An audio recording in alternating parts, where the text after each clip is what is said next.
Is it difficult to get an STD? I wouldn't think so with all the statistics we've looked at and the people. Come on.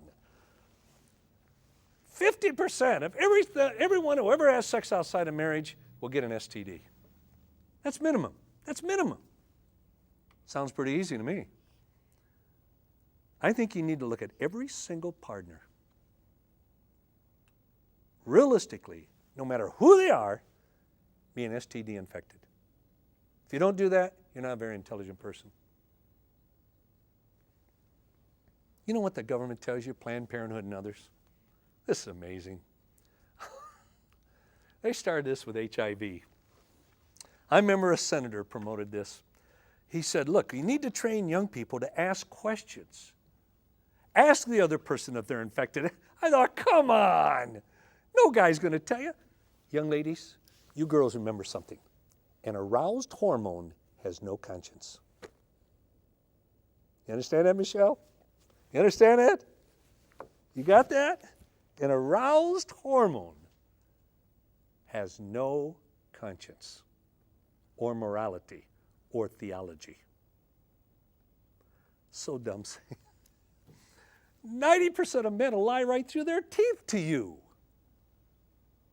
Especially if they get that point they're aroused, you say, well, just a minute. Are you infected? Oh, no. Most women would rather die than tell somebody that. But that's what they say. Ask someone. That's your protection. Whew. That's putting your whole life in the hands of someone else. At the University of California, Los Angeles, several years ago, the director of the Student Medical Center said, in one act of sex, many students are getting 5 different sexually transmitted diseases. In one act of sex. In a period of 1 week, I had a woman from Atlanta, Georgia, and a man from Cleveland, Ohio come to me in 1 week. Because for years, I've talked on maximum sex. High schools, universities in 118 countries. And so everybody knows me for that.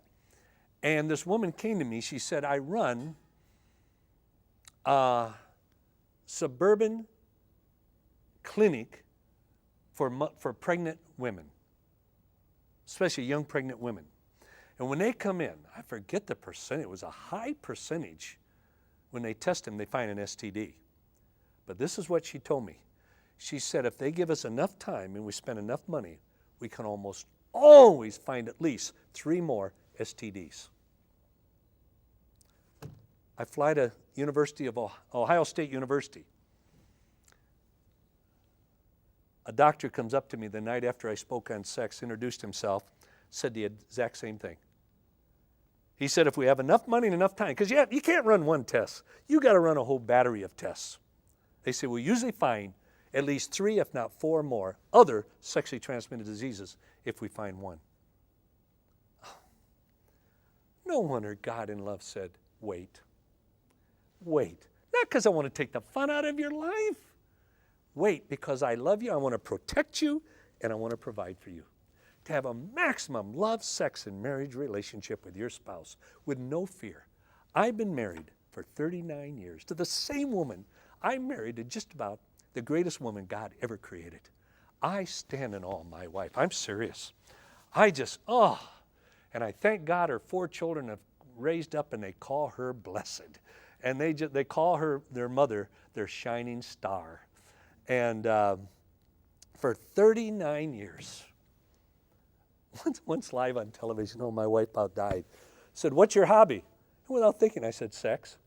Well, no, I meant it. I mean, for 39 years. And man, the poor lady interviewing me didn't know what to do, but at least I was honest. I said, my hobby is sex, and I love it. But just to think, 39 years, I've never had 1 ounce of fear or my wife in any way for any disease or anything from history past 10, 12, 40, 15, 20 years ago. Folks, that's called maximum sex. Never have to worry about antibiotics or condoms or salve or anything. Nothing. That is called sexual freedom. Do you get it? But let me tell you, it doesn't cost you to wait. It usually costs you when you don't wait.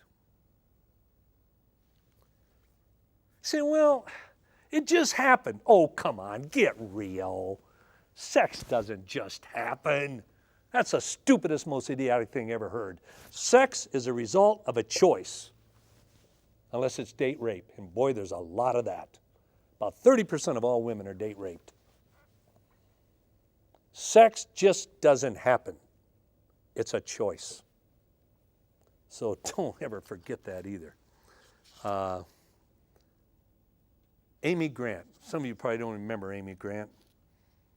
When I was a little older than you, she was big out there, a big name. She's still around, excellent. But she did a song, one of the best songs ever. The theme of Amy Grant's song was this: let your mind guard your heart. Ooh, most people are driven by their heart. They make choices based upon their heart. No. Let your mind guard your heart. And I don't think you will ever reject it.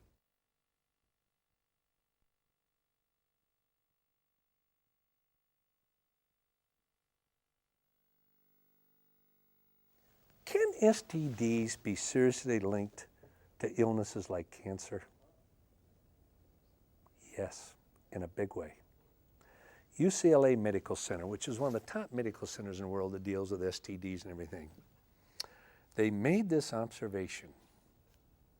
In cervical cancer, which young ladies, all of you around the world, listen, it's not epidemic. And every one of you young ladies, your mom should have talked to you about it. What is happening among young women with cervical cancer. And what they found at UCLA Medical School, in all cases of cervical cancer, up to 99% of all of them, they find the presence of HPV, the sexually transmitted virus. It caused the Centers for Disease Control to make a statement several years ago. Centers for Disease Control, again, is the organization in Atlanta, Georgia, that helps nations all over the world with contagious viruses and diseases. They made this statement that sex is a cancer-producing activity. HPV and cervical cancer. 30% of cervical cancer is not stopped by the vaccine for HPV. There's 100 strains, as we looked, of HPV. 40 causes genital infection, STDs. 14 are high risk for cervical cancer. And the vaccine only deals with several of them. And there's none for men. Now think of this. An individual who has an HPV infection is 3,200 times more likely to develop throat cancer. Say 32 or 3,200 times more likely. And everybody thinks they'll beat the odds. Even when Hollywood does, even when one of the stars ends up, there's a couple of them that have had HPV and cervical cancer, and they'll talk about having cervical cancer. I think Brooke Shields came out and talked all about her cervical cancer, but she didn't explain that cervical cancer that she had was a result of a sexually transmitted disease, which was a result of choices she made going into it. And so there's no connecting of the dots to the infertility or the cervical cancer or the STD infection. And so when you're seeing people do the behavior day after day without ever paying a price, you begin to believe that you're invincible and that won't happen to you. And students already have that problem just because of their age. Which are the greatest risks for cervical cancer? Two choices: early sexual activity or multiple sexual partners. What do you think? Early. Early? What do you think? Early. Yes and no. Both are true. Almost equal. Becoming about 14, 15, 16, or having more than 2 partners are the highest risk for cervical cancer.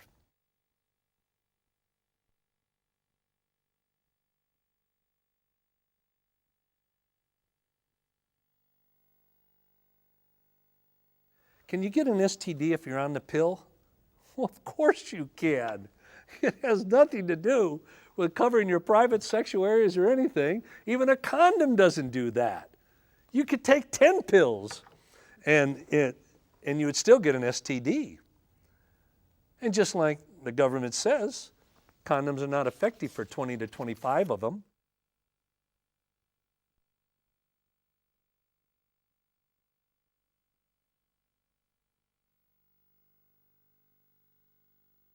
Well, how can I avoid getting an STD? You know, even science says this. In a monogamous relationship, they only have sex with each other, you won't get an STD. It's when one of them, man or woman, is not monogamous. That's when it all breaks down.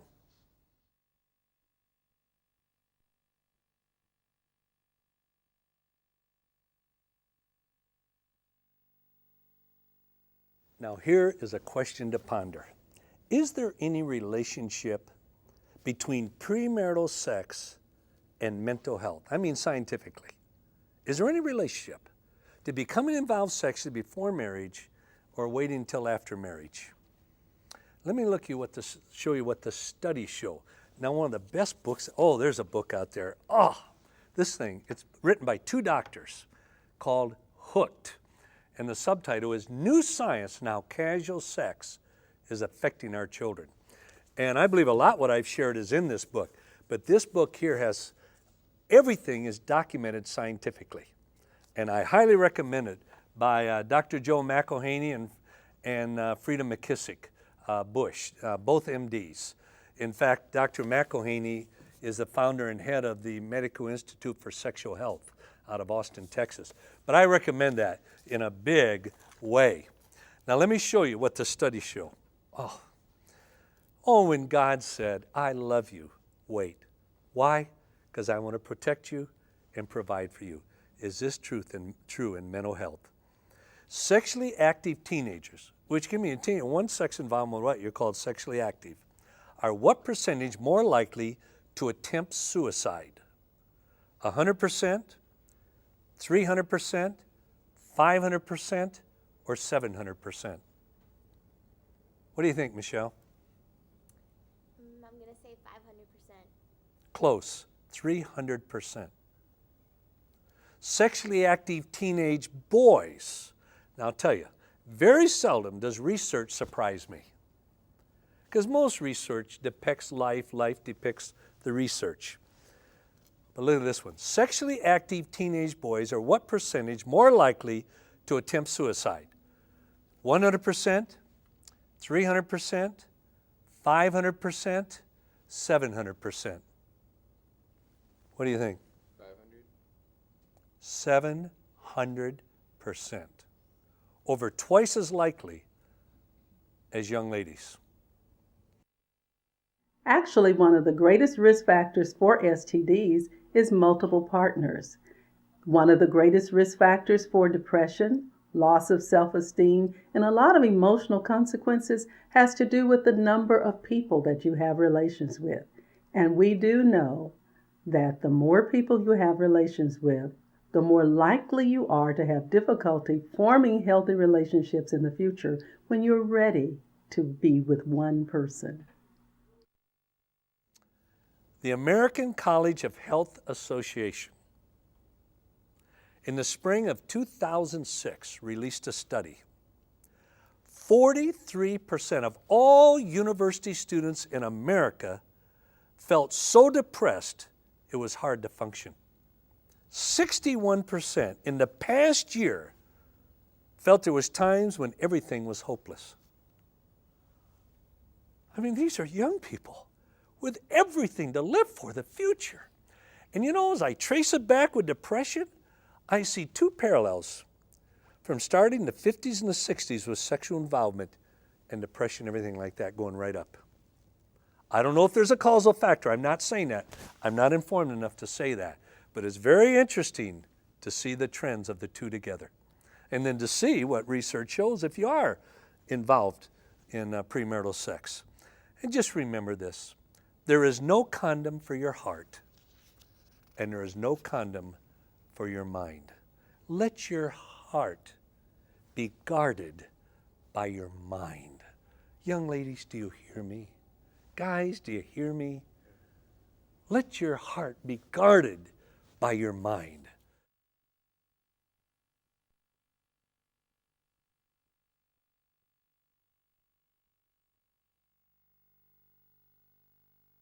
Is it okay to have anal sex? Is another question. Well, the anus is an organ of excretion, not entrance. And anytime you put an erect penis or other object into the rectal area, it's possible to injure the opening to the rectum as well as the thin blood vessels that are lining the internal organ. When this occurs, there can be tears or fissures, and if there's an infection, easily enters into your body, such as HIV and AIDS. The lining is made thin on purpose so that it will absorb the water from the waste products and make it easier for elimination. It also helps to control gas and bowel movement. So is anal sex okay? I'll let you decide.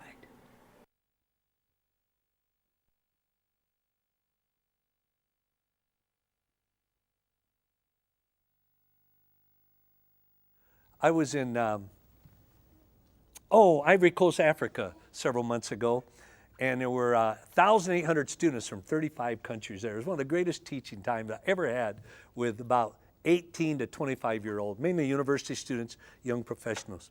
This young lady came up to me and she said, after the first day they called me Papa Josh, and she said, Papa Josh, could I ask you a question you could only probably ask your father, but my father died of AIDS. So many of them there told me that. I don't know who my father is. My father left. My father died. And she got real close and she said, is oral sex really sex? I said, it seems to. Why do you think they call it sex? What is sex? Let me give you 4 situations that I would qualify as sex. Oral genital, manual genital, genital genital, and penetration. Oral sex has become quite the rage recently. In fact, one study I saw in an international paper showed that between 12 and 17-year-olds, 54% had had or performed oral sex. So what's the big deal? I think part of the rage is the fact that people think they're not going to get pregnant, which is true, or they think they're still a virgin, or that they're not going to get a sexually transmitted disease. But people underestimate the power of this activity and how it affects you. When my wife and I first got married, my wife came home because she was in a group with some women and they would just talk every week about their lives. And the topic of sexuality came up. And she told me, she said, you wouldn't believe that these women who are now married, happily married, had been involved in oral sex before their marriage. And now some of them were actually in counseling because of it, because of the memory, because the images locked within their minds are profoundly affecting them now. In fact, studies actually show that when it comes to oral sex, that every single STD in some way or another has been passed through oral sex. Hand to genital, oral to genital, genital to genital, and penetration.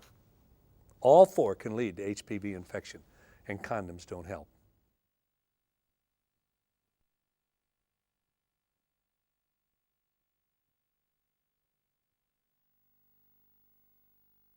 What, isn't oral sex safer? Well, I have to admit, it's probably a little hard to get pregnant. I don't think the sperm would travel that far. When it comes to pregnancy, yes, but to everything else, absolutely not. Most people don't want to know the truth. Say, Josh, you use a lot of stats. Yeah, I do. Because that's the only way you can really know what is true so often, what is reality. Just remember, all these diseases are passed through oral sex. In your mouth, in your anus, you still have columnar cells. Remember when I talked about that? Which act almost like factories to viruses. One study showed of all 15 to 19-year-olds in the United States, and boy, is the same thing true in Africa and everywhere, 50% of 15 and 19-year-olds have been involved in oral sex. And one study of a university at one time, one period, has showed 45% of students in just the last 30 days had been involved in oral sex. I even find that hard to believe, but other studies show that. In just 30 days. And if sexual activity causes that, then the answer is to abstain from sexual activity. And it's not just intercourse. When I say sex, I'm talking oral sex. That has the same consequences. There's a lot of people that ask me, oral sex, that's kind of the, you kind of get out of all the consequences, right? If you just have oral sex versus intercourse. And the answer is no. Oral sex has a huge direct relationship with your, like I said, all the parts of who you are, mentally, physically, spiritually, emotionally. It affects that because your body reacts the same way during oral sex as it does during intercourse. Okay, having oral sex. You can't get pregnant, true. You can't get an STD, false. You can't get cancer, false. Well, having oral sex, you can't get an STD, false. If you have oral sex with 5 people, what is your chance of getting an STD?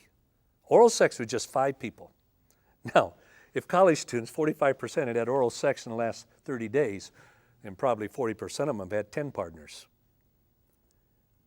If you have oral sex with 5 people, what is your chance of an STD? 50%, 70%, 100%, or 250%? What do you say from Brazil? 250%. Condoms don't help. Chance of oral throat cancer if 6+ partners. 10%, 30%, 50%, or 900%? What do you say, Argentine? 900%. Yes. Just 6 partners in oral sex, 900% more likely to have throat cancer. What's the greatest factor for throat cancer? HPV infection, chewing tobacco, smoking, or alcohol? Haiti? Smoking? That's what most people think are chewing, HPV.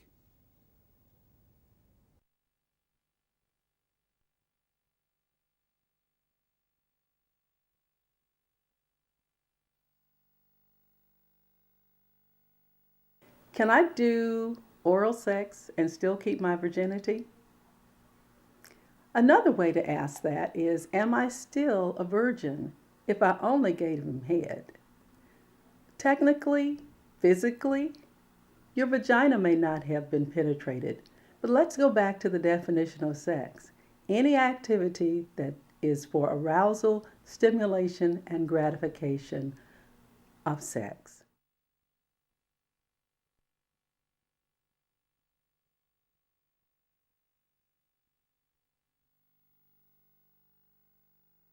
Well, isn't it safe sex if we use condoms? You've all heard the term safe sex, haven't you? You probably haven't. You probably haven't. You know what you've heard? Now, your parents were raised on safe sex.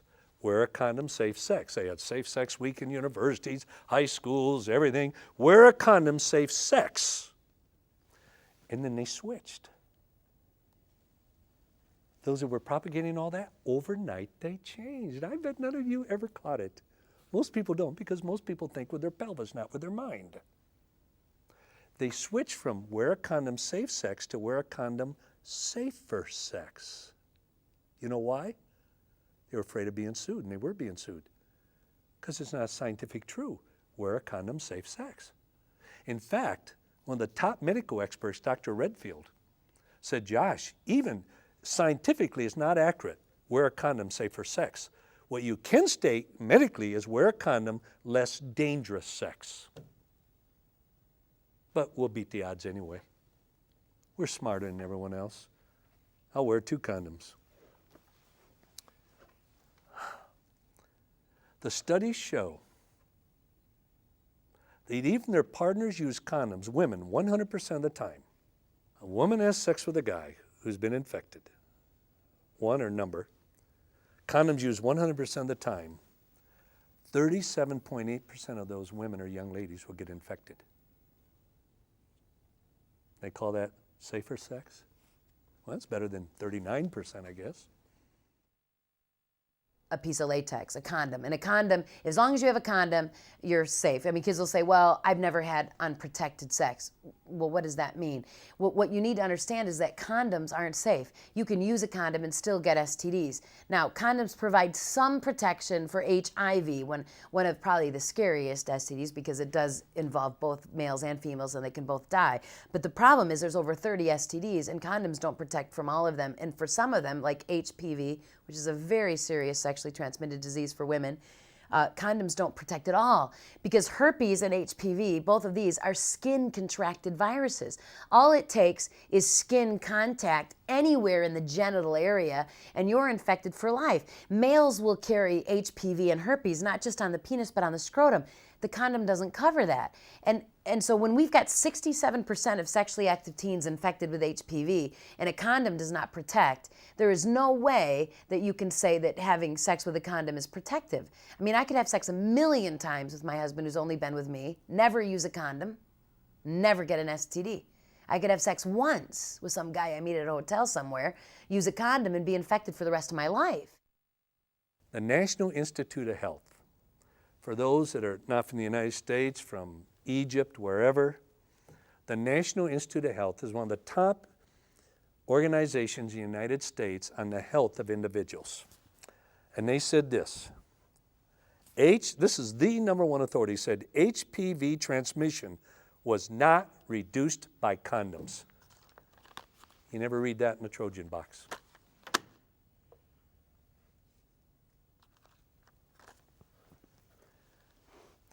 And this is what the NIH said.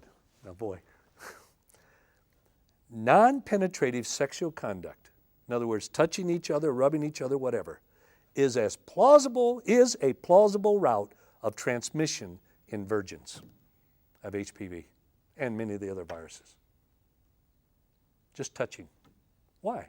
Because it's passed by the moisture around the base of the penis and the vagina. How can I get pregnant if he pulls out before he comes?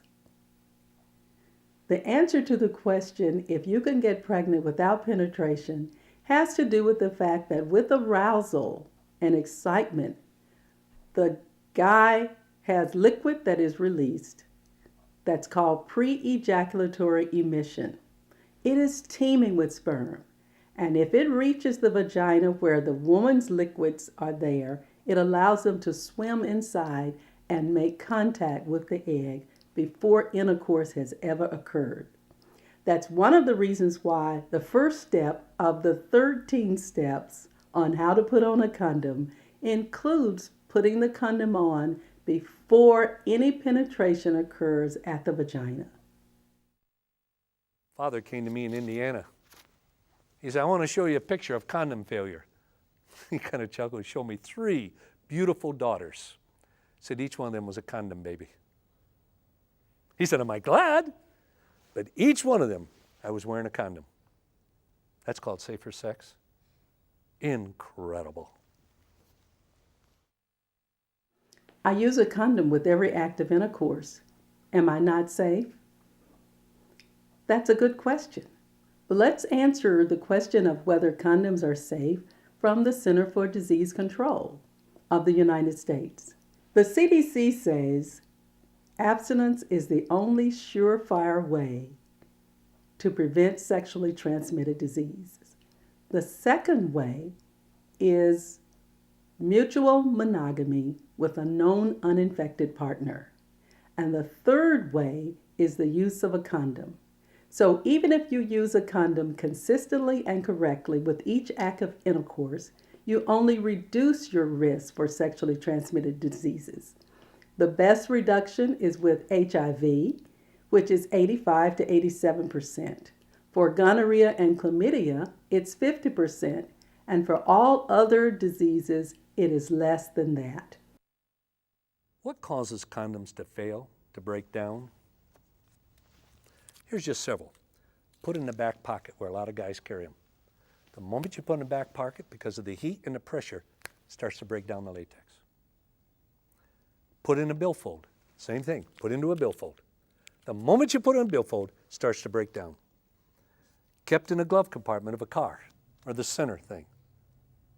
Because of the heat that can develop there, starts to break down. Kept in a refrigerator, starts to break down. Kept in a warm place, sunlight, starts to break down. Container on a ship, which they all come in, starts to break down. You better handle these very delicately. You better put them on a chain around your neck and never stand in the sunlight or get cold. I'm serious. They start to break down.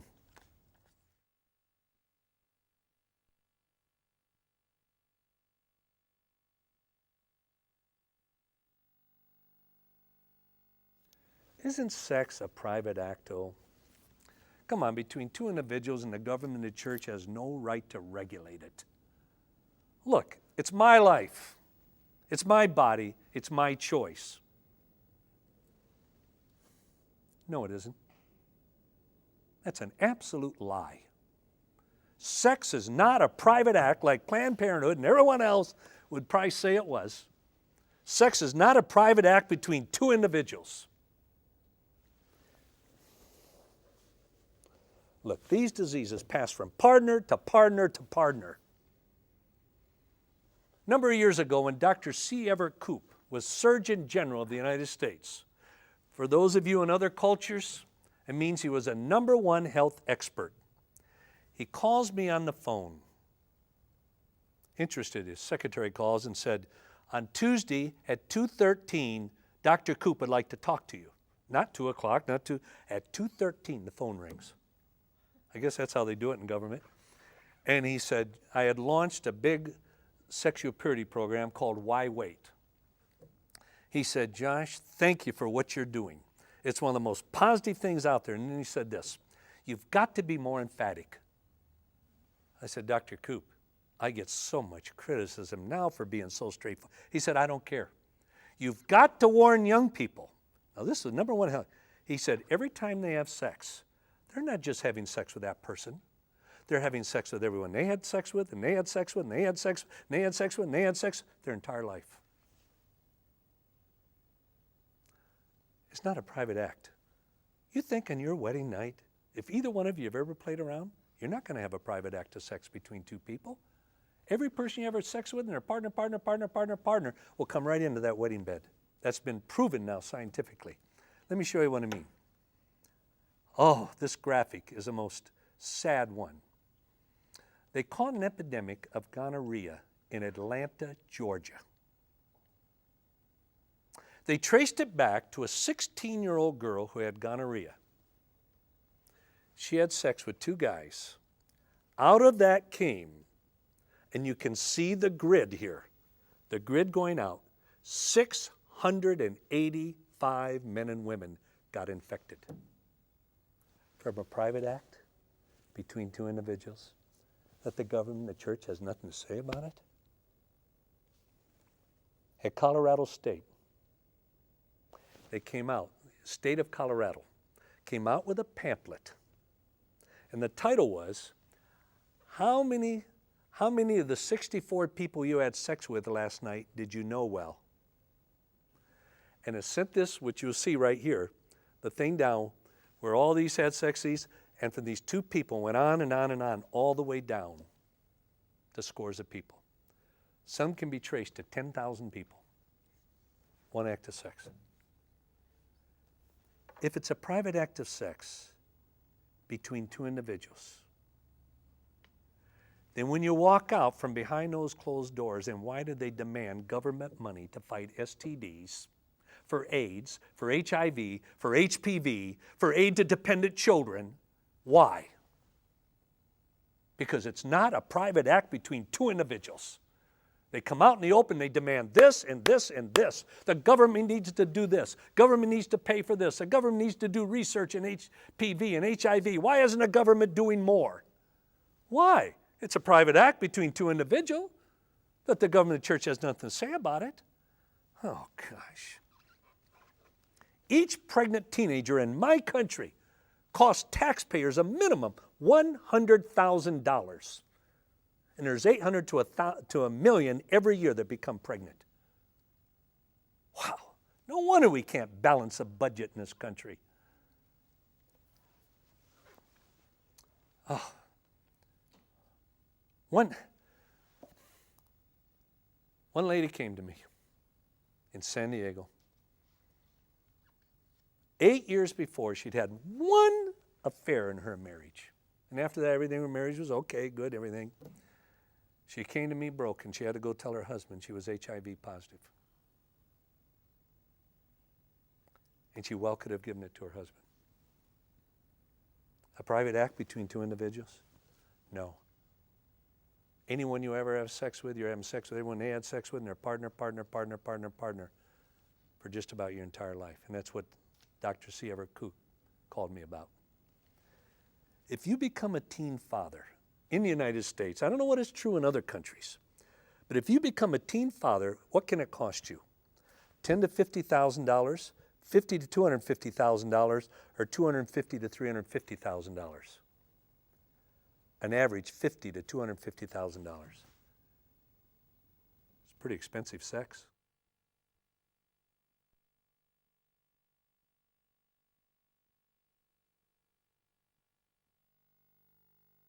When do you stop enjoying sex? There was a professor at, I believe it was Westmont College in California, Christian college. He was 84 years old and still teaching. They ought to be studying him. But he was 84 years old and still teaching. He taught sociology. And one day a young lady in his class raised a hand. I don't know what the subject was that day, but she raised her hand. She said, "Sir, when does one stop enjoying sex?" They said the 84-year-old professor pondered that. And then very slowly said, "I don't know, but it's sometime after 84. Yes! There's still a lot of time left. In Baltimore Sun newspaper a number of years ago, in the front, I think it was the front page, down the bottom left, there was just a little column of news story. It was a 102-year-old man married a 99-year-old woman. And the caption was, the next day they were both found dead in bed. And I read that and said, "Oh, Lord, if you take me loving. What a way to go. All I know is sure longer than I've been alive." And I've been around a long time. But that's the way God intended to be.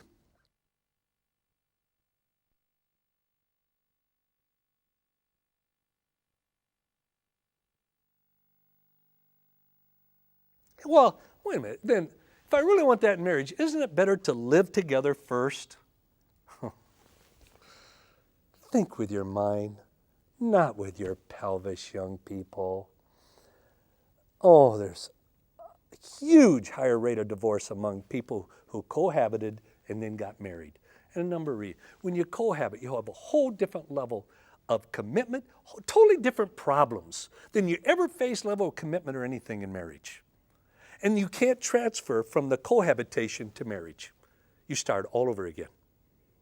And it's a far higher rate of divorce than for married couples. And you say, well, you got to do it to see if you can function. Look, the plumbing almost always works. Almost any penis will go in any vagina. That's not the problem. The problem is relationships. The problem is character, trust, respect. That's where the problems are, not in the plumbing. 25% of women get pregnant during cohabitation, no matter birth control pills, what? Children. And often it is devastating. I often ask my students, high school seniors, 17 and 18 years old, is it okay to live with somebody before you get married? And it's amazing how many people think it's okay. Do you know that studies show between 40 and 60%, if you live with someone before you get married, you are between 40 and 60% more likely to get a divorce than if you don't live with that person. In other words, choosing to live with somebody will put you at a disadvantage in your future marriage. Now, why is that the case? Well, one reason is men and women often go into a living together relationship with different expectations. Men think it's a step to see if they want to commit. Women see it as a step closer to commitment. The other thing is people think when you live with somebody, you're getting kind of a foretaste of what marriage will be like, but the very things that make marriage work are absent when you're simply living with somebody. So one of my friends put it to me this way. He said, when you're living with someone, it's like you go in a room, you lock the door behind you, and you take the key and you kind of put it in your pocket.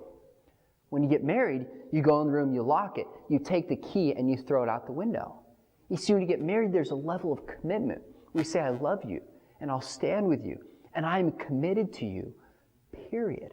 And it's that level of commitment to one another that helps transcend difficult circumstances and make a marriage really work. If you take a fish and you put it in a fishbowl with water, this fish will be fine. It'll be able to survive and live because it's in the confines of this fishbowl and water, and it has everything it needs. But what if this fish is like, hey, I want to be free. I want to be able to do whatever I want. I don't want this boundary of this bowl. I want to, live life to the fullest or whatever. So if you take a fish out of a fishbowl, you toss it out and let it be free and let it do whatever it wants, it's going to die, obviously, because it needs water and it needs the protection of the bowl to live. And that's how marriage is. And people often think, oh, it's a bad thing. Like, oh, how, it's taking away from my freedom to wait until marriage to have sex. And what it really is doing is it's providing life. It's providing safety and protection and full enjoyment when you're able to wait until you're married to have sex and have sex only within the confines of marriage. It's such a sense of protection. On your wedding night, you have to take this by faith. On your wedding night, experience is the last thing you need. It's far better to get the experience together. It really is. I think anyone who has premarital sex is robbing their future spouse of a phenomenal area of growth together, of learning what arouses each other, everything, learning to be maximum when it comes to sex. And you can't transfer what you've done with somebody else to your marriage bed. You cannot.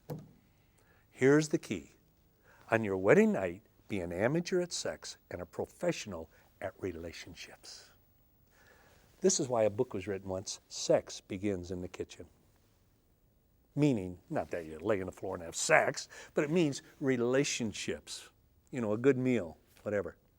Be an amateur in sex and a pro in relationships.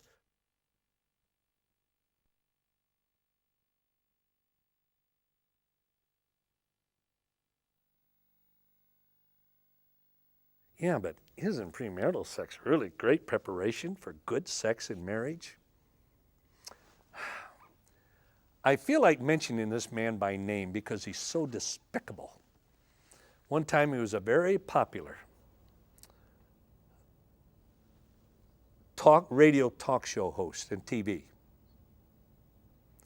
And he was talking about Whitney Houston, the singer. And she had just shared publicly in the interview that when she got married, she was a virgin. And this guy made jokes about that and laughed on national television here in the United States and says, nobody wants to marry a virgin. A man wants an experienced woman. I don't think, if that guy has a brain, it's lost. It's a little size of a pea, about maybe 10 ounces, not 3 pounds. I'll tell you this. There's hardly a man that truly in his heart of hearts and below his belt wants an experienced woman. Why do you think in prostitution all these men want what? A young virgin. Come on. They want an inexperienced woman. What a line. Why chance all the negative consequences, STDs, pregnancy, mental effects, bonding, the brain, everything? If you are promiscuous before you get married, you will be promiscuous after you're married. That's almost certain. You don't change. And you've already programmed your mind everything. Oh, here's a question. If you don't have sex before marriage, will your penis fall off? No. Will your breasts not grow? No. No one want to marry you? No. They will want to marry you. You can't have children? No sperm? Nah, you got more than you ever believe. Oh, folks. God says, I love you. Because I love you, I want to protect you and provide for you. So wait. Not because it's dirty, not because it's sinful, no. Because it's so beautiful.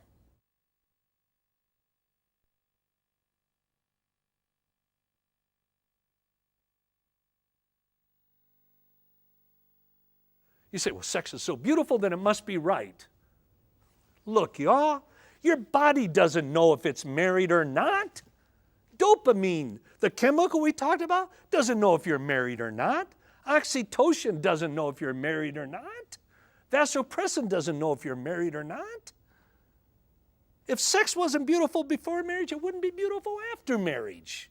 But here's the key. It is so beautiful before, it's worth protecting. Trust me, 39 years. It's worth protecting. Say, yeah, but you got married early. Yeah, 31 years of age. Man, I thought something was wrong with me. But let me tell you, I made up for it in the first week. Yeah, for 39 years. Yes, it's beautiful. It's so beautiful, it's worth waiting. I go into fraternity. Let me illustrate this. I was in Venice, California. That's kind of a tourist area of Los Angeles. And they have sidewalks out in the sand where you can roller skate. They have music going, and they have walls and murals on it and everything. And so we had 3 children in, and my oldest daughter must have been about 12 and my son 10. And we were roller skating. We went by this wall. Dottie took our little Katie to go somewhere because she was a little too young to roller skate. We went by this wall that had all this sexually graphics on it. F this, F that, the finger, everything else. Of course, my kids were, so I thought, what a great opportunity as a dad. So I said, let's go get a drink. So we went and got a soft drink, came back. Now here, right in front of this wall is a grown man with a 12-year-old daughter and a 10-year-old son, and they're roller skating right behind us, and you got to believe these people got to thought, this guy is a warped sex maniac. What is he, abusing these children or what? But I wanted my children to learn something. So I went right down. I said, kids, do you know what this means? I explained it to them, 10, 12 years old. Walk this, what that word means, what that picture means, what that giving the finger means, everything. And then I got through. I said, kids, and I said, do you know why this makes your father so disgusted and mad? Why, Dad? I said, I'll tell you why. Boy, this time they were listening to anything I had to say. I said, kids, you know, I lecture in universities all over there. I've lectured in over 1,200 universities. I've lectured in hundreds of fraternities, sororities all over the world, pensiones in Argentina, everywhere. Brasilia, I was there cordoned off in the campus for 3 days with the army surrounding it. I had 3 days to talk about Jesus in Brasilia to 3,000 students every day. And I said, I'll go into fraternity, and I'll be talking about sex and waiting. I said, kids, you know what these guys say to me? Oh, come on, McDowell. There's nothing wrong with premarital sex. It's beautiful. It's love. I said, kids, do you know I don't believe those guys? Why, Dad? For this reason. Those same guys will walk out of there when they want to degrade someone or something else. They use a 4-letter word with a sexual connotation or give them the finger. And I said, kids, if to them sex is truly something beautiful, it's love, then why do they use words with sexual connotations and physical gestures to degrade someone? I'll tell you why, son. Because they're not making love. They're effing someone. Do you get that, folks? I hear these people in movies and DVDs, television, you know, kids in high schools, F this, F that. I'd never want my daughter to marry a guy like that, because they'll never make love. They'll just be effed. That's all they'll be. They don't even know what love is. We lived in a little town of Julian, California. We went into the little cafe there, and this was about 2 months after that time on the beach where I explained that my son was 10. We're standing here, come these high school kids, and oh, S this and F that, everything else. My son turned to me and said, "Dad, that's not good, is it?" I said, "Why?" "Because when they get married, their wife will only be effed." I said, "Wow, it's stuck." I think some people must have a very difficult time eating out of the same mouth they talk out of. And I would say, if I were your daughter's girl, don't ever marry a man like that. You'll never truly know what love is. You'll just be effed.